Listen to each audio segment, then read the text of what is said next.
My name is Jessica Wolfe, and I'm running for state representative for the 19th Legislative District. I'm a social worker, and I became a social worker because when I graduated high school, I didn't really know what I wanted to do with my life other than I wanted to help people.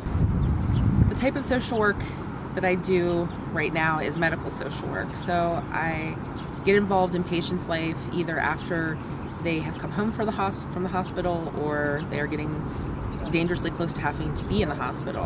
And I meet with them to connect with them with services or information to help them maintain their independence in the community and not have to go into the hospital. So transportation, meals, affordability of care, affordability of medication, housing, accessible housing is a big issue. And so every day I go into people's homes and I talk with them, and I sit with them in their living rooms or at their kitchen tables, and we talk about their goals, what their dreams, what they want to do with their life, how they envision their life going forward being, despite the fact that they have these health issues. And every day my job gets more and more difficult because we have no state budget. We have no opportunity to discuss at this point making this budget a better budget for these people in Pennsylvania that need it, when the conversation is completely pulled to these really far off energy sector kind of conversations. And it's difficult because there are so many more people whose lives are touched by illness and disability than there are that are touched by some of these other issues. But these normal Pennsylvanians every day dealing with these issues that could happen to anybody, their voices are being drowned out. And so without a budget, these programs aren't able to function, and they're not able to get the help that they need, and their lives are extremely impacted by this. And it's very, very sad. And I can't continue to just go from house to house to house because the answers aren't in those houses. The answers are in the State House of Legislation, and I need to get there. Initially, my father's a teacher, so I thought about going into education, but I took a year off instead of going right into college, and I joined a new program called AmeriCorps. It was one of the very first years that AmeriCorps had started, and I worked in a community food bank in my hometown with volunteers, helping them set up their schedules, helping organizations use the food bank properly, making sure they were storing the food properly.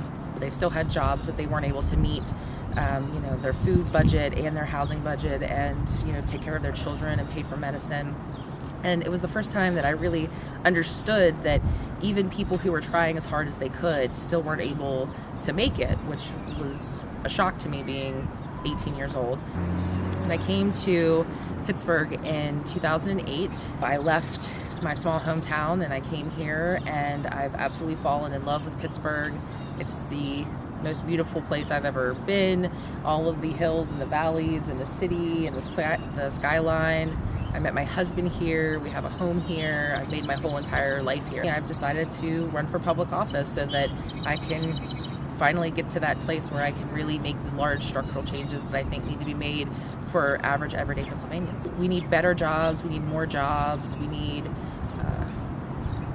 access to affordable health care. We need access to affordable housing. And now that things in Pittsburgh are getting better, people are being driven out of their homes because the cost of living is increasing so dramatically, so quickly, and wages aren't keeping up, and the property taxes rise, and things are reassessed, and they're being forced into leaving their homes that they've always loved. And I don't think that that's right.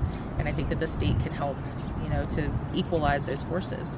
And as a social worker and as an organizer, I would fight every day to make sure that people's voices are heard and that they're actually at those meetings and they're actually a part of the process when these things are being discussed, so that there is a true community buy-in and a true community benefit to them. Pittsburgh can't keep going down this road, this divergent road of the two Pittsburghs, where things are only getting better for a few. They have to get better for everybody if we're really going to have the most livable city in Pittsburgh, the most livable city in the country. You can vote for me April 26th.